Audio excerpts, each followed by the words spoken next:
안녕하세요. 자미원 한의원의 원장 허정원입니다. 오늘은 불면증과 동반되는 어떤 감정의 변화를 통해서 불면증의 원인과 치료 방법에 대해서 한번 알아볼까 합니다. 불면증이 나타나게 되면은 동반되는 감정 변화가 반드시 생기게 마련인데요.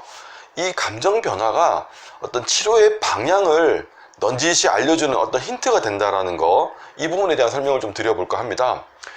특이한 점은 불면증을 앓고 있을 때 나타나는 감정의 변화가 사람마다 다 조금씩은 다르다라는 점입니다. 그러니까 어떤 분들은 불안해요, 뭐 짜증이 나요, 화가 나요, 뭐 이런 식으로 얘기를 하시는 분이 있는가 하면은 뭐 무기력해요, 우울해요, 의기소침해졌어요, 자신감이 없어요, 이런 식으로 약간 사람들마다 나타나는 감정의 변화가 조금씩 다르다라는 점, 여기에 주목을 하고 이 다른 점을 가지고 불면증을 치료하는 방법적인 어떤 변화에 포커스를 잡아본다라는 건데요. 일단 감정을 구분을 할 때 감정의 변화의 어떤 기세가 상승된다거나 밖으로 표출하려고 하는 그런 경향성이 강한 것을 플러스로 생각을 하시고요. 다운된다거나 안으로 감추어진다거나 약간 내성적인 경향성을 가진다라고 한다면 그 감정 변화를 마이너스라고 설정을 한번 해볼게요. 이렇게 플러스와 마이너스로 구분을 지어서 설정을 해놓고 사람들한테 나타날 수 있는 그런 감정 변화 분류표를 한번 만들어 보면은요, 분노감 플러스죠. 그 다음에 짜증을 낸다, 짜증이 난다, 플러스예요. 그리고 불안해서 안절부절 못하겠다, 이것 또한 플러스예요. 그리고 억울하다 마이너스, 슬프다 마이너스, 두렵고 우울하다 마이너스, 무섭다, 뭐 소심해졌다, 걱정거리가 많아져서 걱정만 한다 마이너스, 그리고 갈등만 하고 고민만 한다, 이 또한 마이너스인 거죠. 기본적으로 이렇게 플러스의 감정을 표현하는 분들은 기운을 밑으로 내리고 안정을 시켜주면서 약간은 좀 차가운 약으로 기세를 좀 누를 필요가 있다라는 거죠. 그리고 반대로 마이너스 쪽의 어떤 감정 표현을 하시는 분들 같은 경우는 기운을 위로 올려주고 흩어뜨려주는 방법으로 써서 치료를 해 나가야 된다라는 큰 틀이 잡히게 되는 겁니다. 구체적으로 대표적인 몇 가지의 감정과 치료 방법에 대한 설명을 좀 드려볼까 하는데요. 첫 번째로 잠을 못 자면서 분노감을 느끼는 분들이 있습니다. 화가 난다, 열받는다, 막 때려 부수고 싶다, 상대방한테 막 욕을 한다든지, 아니면 자다가 일어나가지고 막 뛰쳐나간다든지, 기운을 강하게 위로 뻗치게 표현을 하시는 분들이 있습니다. 이런 분들 같은 경우에는 단순하게 차가운 약으로 기운을 내린다 정도로는 약할 경우가 많아요. 그래서 이런 분들은 강하게 기운을 밑으로 내리기 위해서 설사를 시키는 방법을 한 번쯤은 꼭 쓸 필요가 있습니다. 그래서 좀 강한 방법으로 기세를 한번 탁 누그러뜨려야 돼요.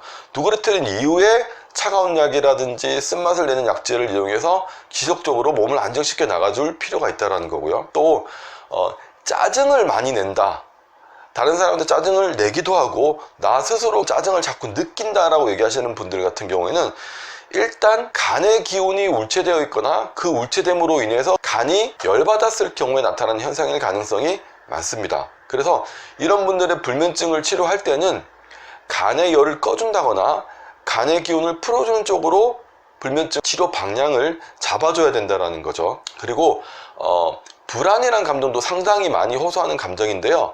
불안은 심장이 열을 받아서 심장이 뜨거워져 있는 경우, 혹은 체내의 수분이 지나치게 많아서 심장의 불을 끄려고 하는 경우에 나타나는 변화의 가능성이 있습니다. 그래서 불면증이 오면서 불안감을 동반하는 분이라고 한다면 몸의 체내 수분 대사를 원활하게 해주는 방법이라든지, 아니면 심장의 열을 끌 수 있는 황련이란 약재를 적극적으로 활용을 해서 그 불안감을 잡아주면서 불면증을 치료해 나가야 한다는 거죠. 그리고 이 마이너스의 감정 중에서 대표적인 슬픔이라는 감정, 불면증 이후에 내가 갑자기 막 조금만 어떤 얘기만 들어도 자꾸 눈물이 나요 라고 얘기하시는 분들은 일단 그 호흡기의 기운을 보충해주는 어떤 방법을 통해서 치료를 해나가야 돼요.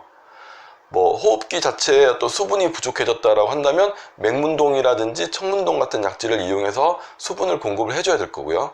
폐의 기력 자체가 떨어졌다라고 한다면 오메자라든지 황기라든지 이런 사삼이라든지 이런 약재들을 이용해서 폐의 기운을 끌어올려 줄 수 있는 그런 방법을 강구해야 하고요. 또 우울함이라든지 생각이 많아지면서 우울해지기도 하고, 우울하니까 자꾸 생각이 많아지기도 하는데요. 이런 분들 같은 경우에는 한의학적으로 말하는 비장의 기운, 이게 뭐 췌장일 수도 있고 위장일 수도 있고, 일단 소화기 전체를 아우르는 개념이라고 생각하시면 되는데요. 비장의 기운을 북돋아주는 그런 방법을 써서 치료를 해 나가야 합니다. 우울해진다거나 생각이 극도로 많아지게 될 경우에 그런 분들의 특징을 보면 손발을 전혀 안 쓰려고 해요.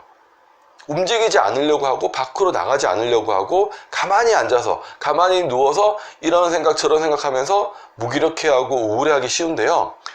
한의학적으로 봤을 때 손발을 움직이게 만드는 건 비장이라고 보는 거거든요. 비주사말이라는 개념이 있는데, 비장의 기운이 약해지게 되면 손발을 움직이기가 싫어진다라는 거죠. 게을러지고 나태해지기 쉬운데, 우울하거나 생각이 많아졌을 때 보여주는 어떤 이런 양상들이 비장이 약해졌을 때 나타나는 양상과 거의 동일하다는 거죠. 그래서 우울함이라든지 이런 생각이 많아지고 자꾸 소심해지고 나태해지고 게을러지고 무기력해지는 분들한테는 비장의 기운을 끌어올려 줄 수 있는 그런 처방이라든지 약재를 통해서 우울증이라든지 무기력감을 치료해 나가고, 동시에 불면증도 치료해 나가야 된다라는 거. 또 겁이 많다거나 아니면은 나는 두려워요, 무서워요, 옛날에 안 이랬는데 왜 이렇게 자꾸 무서움이 많아졌는지 모르겠네요 라고 얘기하시는 분이 있다라고 한다면, 한의학적으로 담을 키워줄 수 있는 처방을 통해서 치료를 해 나가야 됩니다. 대표적인 게 온담탕이라는 처방인데요.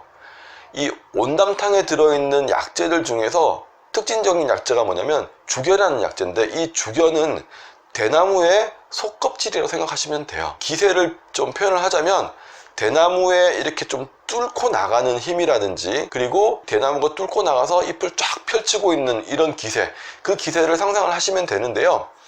이 대나무처럼 우리 몸에 막혀 있는 걸 뚫어주고 이렇게 답답하게 웅크려 들어있는 걸 시원하게 흩어뜨려 주는 그런 역할을 하는 게 바로 죽여인데요. 담을 튼튼하게 해주는 온담탕이라고 하는 처방에 이 죽여가 대표적으로 들어가 있다는 점은, 결국 우리 몸에서 담이 막혀 있고 제대로 기능을 못하고 웅크러져 있다, 그걸 풀어주는 것이 결국은 담의 기능을 올려주는 것이다, 담을 튼튼하게 해주는 거다 라는 개념이 포함되어 있는 거죠.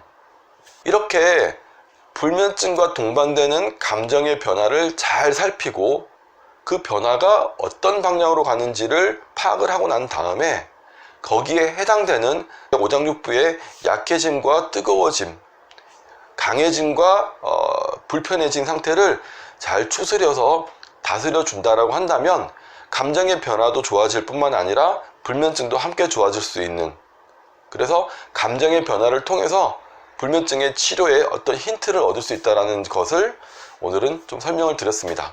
오늘은 여기까지 하도록 하겠습니다. 감사합니다.